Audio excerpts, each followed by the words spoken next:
வணக்கம் உறவுகளே, நான் உங்கள் ஷகிலா செந்தில். எல்லாரும் எப்படி இருக்கீங்க? நான் ரொம்ப நல்லா இருக்கேங்க. பச்சை கற்பூரத்தின் மகிமைகள் எனக்கு தெரிஞ்ச ஒரு 6 டிப்ஸு உங்களோட நான் ஷேர் பண்ணியிருக்கேன். பச்சை கற்பூரத்தை எப்படியெல்லாம் யூஸ் பண்ணால் என்னென்ன நன்மைகள்லாம் கிடைக்கும் அப்படின்னு பார்க்கலாம் வாங்க. டிப் நம்பர் 1, பச்சை கற்பூரத்தை பார்த்தீங்கன்னா நீங்கள் தண்ணியில் கலந்து வீடு முழுக்க தெளிச்சிட்டு வந்தீங்கன்னா வீட்டில் சண்டை சச்சரவு இருக்காது அப்படின்னு சொல்லப்பட்டிருக்குங்க.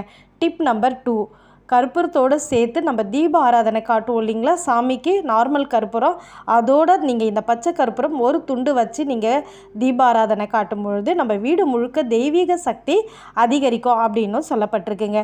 டிப் நம்பர் 3, பூஜை அறையில் வச்சிங்கன்னா ஐஸ்வர்யம் பெருகும். நீங்கள் ஏதாவது ஒரு அகல் விளக்குலையோ ஒரு தட்டுலையோ எது உங்ககிட்ட இருக்கோ அதில் வைங்க. நான் ஒரு குட்டி அகல் விளக்கில் தாங்க நான் புது விளக்கில் வச்சுருப்பேன், நீங்கள் பார்த்துருப்பீங்க. அதே மாதிரி பர்ஸில் வச்சிங்களாம். ஆண்கள் வேலைக்கு போகிறீங்க, பெண்களுமே கூட வேலைக்கு போகிற பர்ஸு, ஹேண்ட்பேக் எதில் நீங்கள் பணம் வச்சு யூஸ் பண்ணுறீங்களோ அதில் நீங்கள் வச்சிங்கன்னா பணவரவு அதிகரிக்கும் அப்படின்னும் சொல்லப்பட்டிருக்குங்க.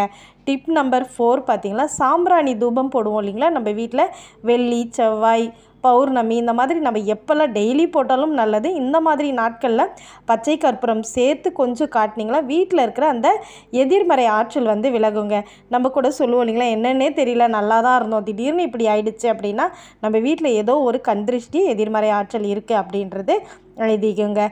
டிப் நம்பர் 5, பிள்ளைகள் நம்ம ஸ்கூலுக்கு போகிற பேக்கில் கூட இதை நீங்கள் வச்சு விடலாங்க. நல்ல குழந்தைங்களுக்கு படிக்கணுன்ற அந்த எண்ணம் வரும்.